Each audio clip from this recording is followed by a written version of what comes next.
আজকে আমরা নারকেল বাটা দিয়ে চিংড়ি মাছ দিয়ে কচু রান্না করব। সেজন্য প্রথমে কচুগুলো কাঁটা চামচ দিয়ে কেচে নিচ্ছি।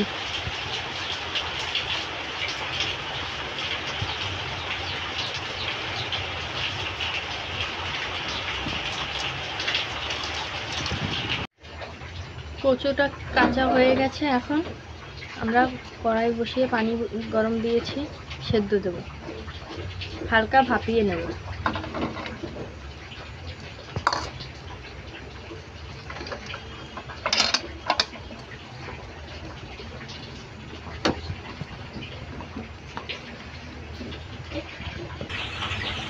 সেদ্ধ করা হয়ে গেছে, এখন ঝাঁপিতে ঢেলে নেব।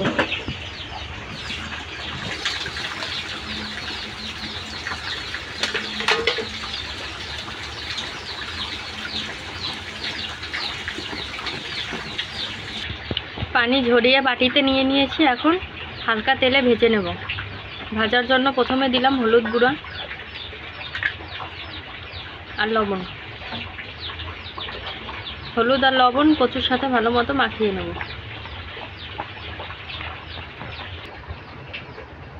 কড়াই গরম হয়ে গেছে, এখন তেল দেব।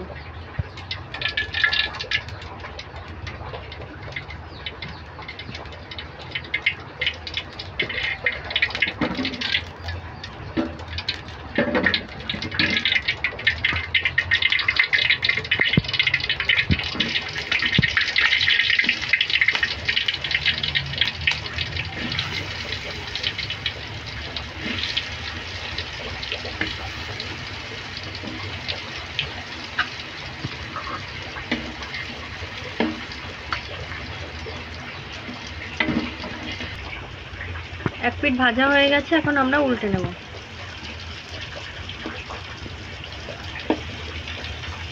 এরকম লাল লাল করে ভেজে নিব।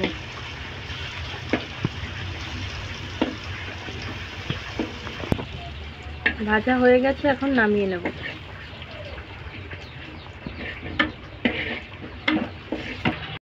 ভাজা হয়ে গেছে, এখন এই তাওয়ায় তেল দিয়ে দেব।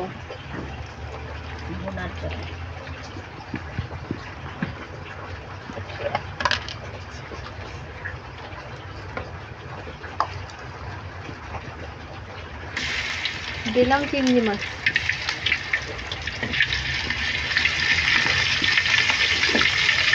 চিংড়ি মাছটা একটু ভেজে নেব।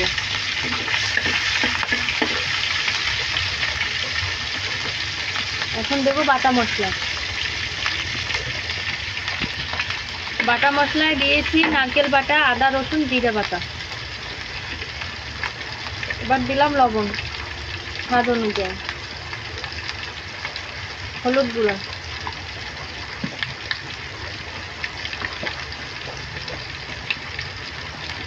দেব মরিচের গুঁড়া, সাথে কয়েকটা চেরা কাঁচামরিচ। মশলা তেলের সাথে ভালো মতো মিশিয়ে কষিয়ে নেব।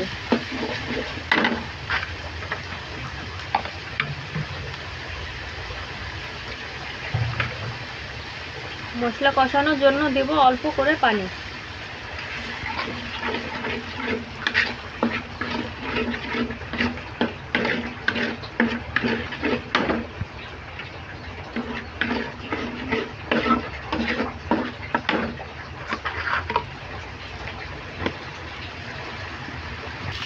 মশলা কষানো হয়ে গেছে, এখন ঝোলের জন্য অল্প করে পানি দেব। যেহেতু কচুটা আগেই সেদ্ধ করেছি, অল্প পানি দিলেই হবে।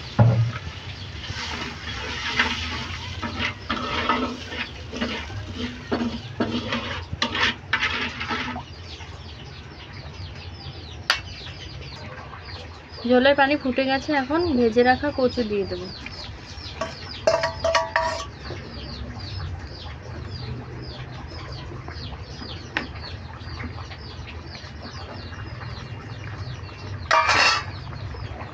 পানি না টানা পর্যন্ত রান্না করব।